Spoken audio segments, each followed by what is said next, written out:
셀트리온, 레키로나주, 유럽 허가는 8월, 9월, 인도네시아 수출 계약은 주천의 셀트리온 분석 시간입니다. 안녕하세요, 주천입니다.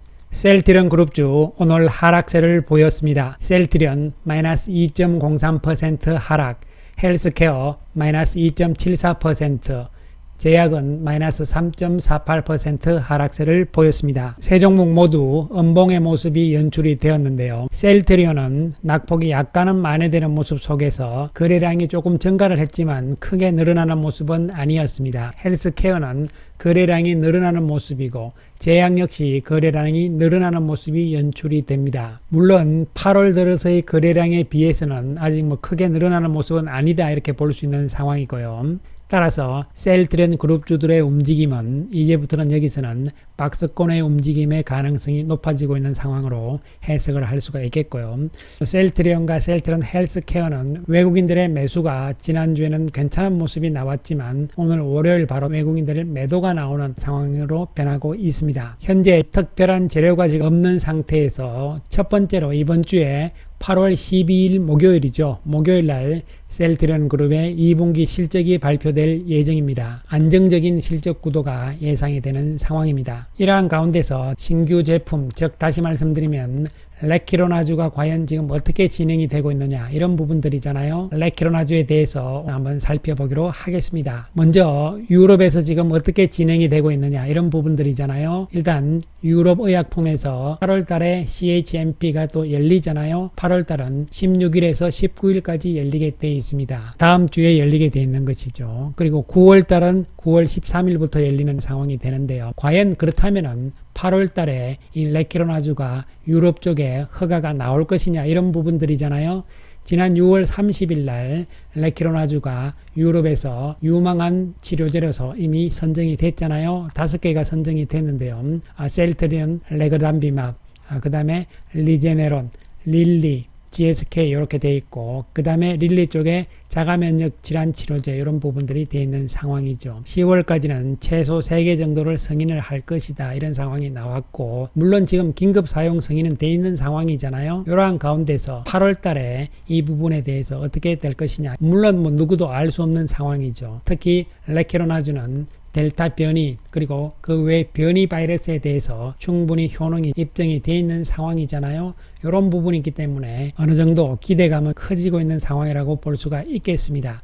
따라서 과거에 우리가 셀트리온의 기우성 대표가 7월 4일이죠. 파이낸셜 타임즈하고 인터뷰한 내용들 중에서 우리가 한번 살펴보면서 힌트를 잡아보면은 유럽의 긴급 사용 허가를 획득했고 최종 EMA 승인이 내려지자마자 이렇게 수출을 하겠다 이렇게 이야기를 되고 있잖아요. 이런 상황에서 기우성 대표는 셀트리온은 8월 달에 이러한 것이 이루어지기를 달성되기를 희망한다 이렇게 이야기를 한 상태입니다. 이게 7월 4일 날 이야기니까요. 8월 달에는 승인이 나올 가능성이 있다 이런 쪽면에서 어느 정도 희망이다 이런 이야기를 한 것이거든요. 대표가 이야기하는 것이 아무 근거 없이 그렇게 이야기할 이유는 별로 없는 상황이잖아요. 이런 측면을 봤을 때 그 당시 이야기했을 때 보면은 변이에 대한 이야기들도 상당히 자신있게 이야기를 했거든요. 이런 부분들을 봤을 때는 8월달 늦어도 9월달이고 만약에 8월달에 허가가 나오지 않는다 하더라도 유럽 쪽에 긴급 사용 또 수출 이런 부분들은 어느 정도는 가능성은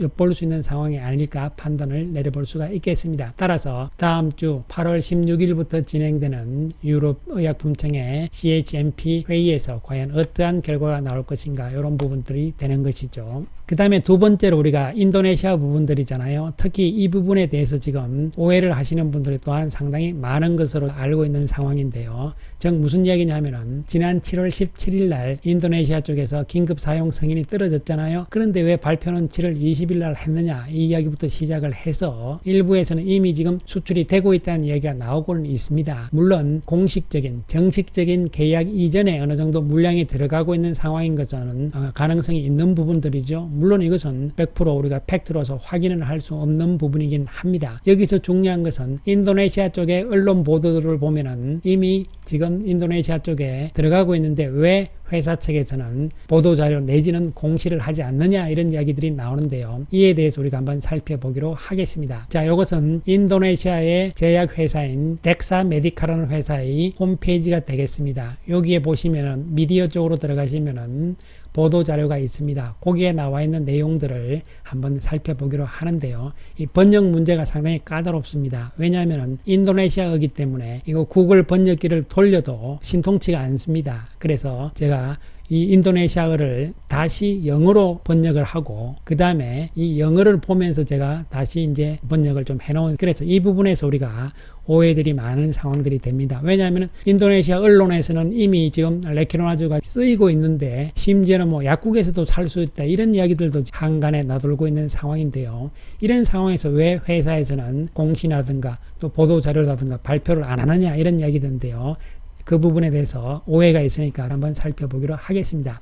자, 먼저 내용을 보면은 인도네시아의 제약회사인 덱사메디카, 한국의 셀트리온 헬스케어가 개발한 레그담비맙 성분의 레키노나주 TM을 환자용 약물로 선보인다. 이제 자기들 회사에서 발표한 내용이니까요. 보도자료입니다. 그러니까 자기들이 이제 했다는 이야기가 되는 것이죠. 자, 구체적으로 또 살펴보기로 하겠습니다. 덱사그룹은 인도네시아에서 레키노나주를 판매하기 위한 독점 라이센스 보유자로 선정이 되었다. 이런 부분들이잖아요. 이 부분에 대해서는 지난 7월 31일 날 토요일 날 결정이 된 것으로 보입니다. 즉 인도네시아 식약청에서 7월 31일 날 덱사그룹이 레키노나주에 대한 인도네시아 수입과 또 공급 판매 이런 부분에 대한 라이센스를 준 것으로 보입니다. 즉 다시 말씀드리면 인도네시아 국가는 유럽하고는 조금 다르게 인도네시아의 제약회사와를 통해서 이것을 하는 이러한 구조로 가는 것이죠. 레그담비맙은 인도네시아 최초의 단일 클론 항체 치료제이다 이렇게 되어 있는 것이고요. 그리고 이 부분에서 해석에서 상당히 의문점이 있어서 오해를 많이 하시는데요. 이 내용들을 살펴보면은 현재 덱사그룹은 인도네시아 식약처로부터 환자 치료를 위한 병원과 의사의 요구에 따라서 지속적으로 레키노나주를 인도네시아로 수입 공급할 수 있는 하는 긴급 사용 승인 유통 허가를 획득하였다는 이야기입니다. 그러니까 이것을 잘못 번역을 하게 되면은 이미 병원하고 의사들이 쓰고 있다. 뭐 이런 이야기로 지금 잘못 해석을 하는 부분들이거든요. 그래서 이 부분에 대해서 제가 뭐 인도네시아어는 잘 모르기 때문에요. 이것을 영어로 다시 구글 번역기를 돌려서 영어를 봤을 때는 정확한 의미를 봤을 때는 지금 이 덱사그룹이 한마디로 말씀을 드리면요. 인도네시아의 덱사그룹의 덱사메디카라는 이 제약회사가 셀트리온의 인도네시아의 독점권을 가진 것이죠. 그래서 인도네시아 정부로부터 허가를 받은 것이고 이 덱사그룹 이 회사에서 이제 수입을 하는 것이죠. 그리고 또 인도네시아 내에 공급을 하는 이러한 이제 회사가 되는 것이죠. 자, 그렇게 되는데 얼만큼 지금 물량이 필요한지 조사가 필요하잖아요. 그래서 이 조사 과정들을 지금 거치고 있는 상황이고 또한 한목에 받는 것이 아니라 필요할 때마다 지속적으로 받겠다 이런 이야기가 되는 것이죠. 그렇기 때문에 인도네시아 측에서는 이미 모든 준비가 다 돼 있는 상황이고 조만간 공식적인 계약이 나올 것이며 이에 따라서 셀트리온도 조만간 공식적으로 발표를 할 것으로 예상이 되고 있는 상황입니다. 즉 다시 말씀드리면 진행 과정들이 지금까지 잘 진행이 되고 있는 상황이고 이제 본격적인 계약 과정에 들어가 있다. 사인만 하면 된다. 이런 측면으로 해석을 하시면 될 것으로 보이고 이에 따라서 공식적인 절차가 진행이 되고 있고 막바지 국면으로 볼 수 있는 것이죠. 그래서 계약 체결이 곧 될 것이다.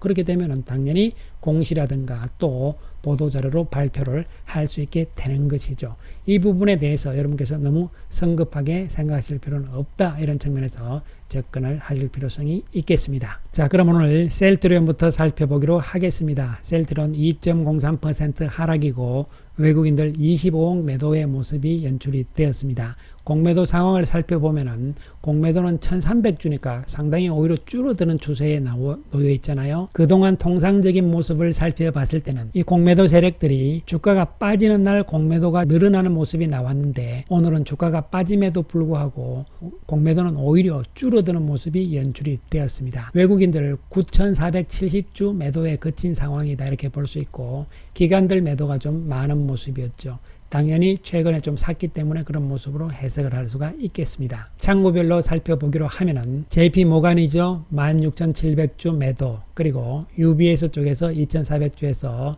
외국계 창구 쪽에서는 19,000주 정도의 매도가 나온 상황입니다. 그러면은 외국계 창구를 이용하지 않는 외국인 쪽에서는 오히려 좀 매수를 했다, 이런 측면에서 접근을 할 수가 있겠습니다. 여기서는 이제 박스권의 움직임 가능성, 이런 측면이고, 크게 밀리는 이런 상황보다는요, 안정적인 구도로 나아갈 가능성에 초점을 맞추실 필요성이 있어 보입니다. 한편 헬스케어는 2.74% 하락인데요. 71억의 매도 우위 외국인들 나타난 상황이고, 거래량이 조금 늘어나는 모습이고요. 헬스케어는 공매도가 오늘 늘어나는 모습이 나왔잖아요. 72,000주의 공매도가 나오는 상황이었고, 외국인 전체적으로 62,000주 매도하는 모습이었습니다. 기관들이 43,000주 매도를 하는 모습이었고, 창구별로 살펴보게 되면은 JP 모간이 2만주, UBS에서 18,000주잖아요. 그래서 약 39,000주가 매도가 나온 상황인데, 특히 공매도가 늘어나는 모습이 나타났잖아요. 이 저점을 깰 가능성은 별로 없다고 보는 상황이고요. 박스권의 움직임 가능성이다.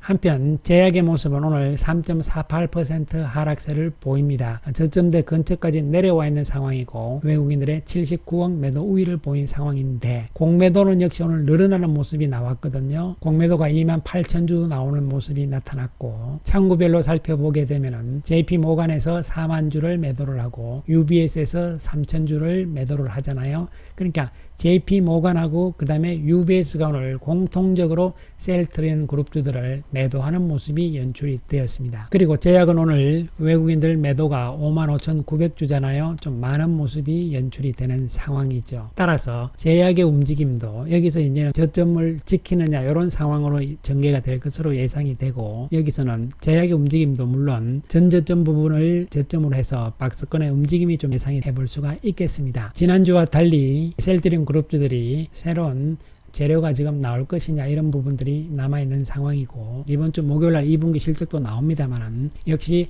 레키로나주에 대한 수출 부분이 숫자적으로 수치적으로 나오는 부분들이 모멘텀이 될 수 있을 것이다, 이렇게 판단을 해볼 수가 있고, 이를 계기로 해서 이제 앞으로 3분기 부분인데요. 물론 레키로나주를 제외한 다른 부분 기존 제품들의 실적은 문제가 없는 상황이다, 이렇게 볼 수가 있고, 일부 언론에 나온 상황인데요. 캐나다 쪽과 레키로나주에 대한 또 이야기가 있다는 이야기도 나오고 있습니다. 물론 이 부분들은 아직까지는 구체적으로 팩트로서 말씀을 드리기는 좀 그런 상황이긴 합니다만, 어쨌든 간에 치료제 부분들이 먹는 치료제도 나오고 뭐 여러 가지 이야기들이 나오고 있는 상황들이긴 하지만, 기존의 치료제 부분들이 그렇다 해서 없어지느냐, 그건 아니라고 보여지고요. 특히 전 세계적으로 우리나라도 마찬가지가 되겠습니다만, 백신에 이어서 이제부터는 치료제 쪽으로 가는 분위기다, 이런 측면이죠. 우리도 지금 중증 환자들이 늘어나고 있잖아요. 이런 부분들을 봤을 때 이제는 정책적으로 치료제 쪽에 대한 부분으로 정책이 전환될 가능성이 전 세계적으로 있는 상황이다, 이런 측면으로 접근을 할 필요성이 있겠습니다. 따라서 당분간은 박스권의 움직임이다, 이런 측면으로 상황들을 좀 더 지켜보자, 이런 말씀 드리겠습니다. 감사합니다.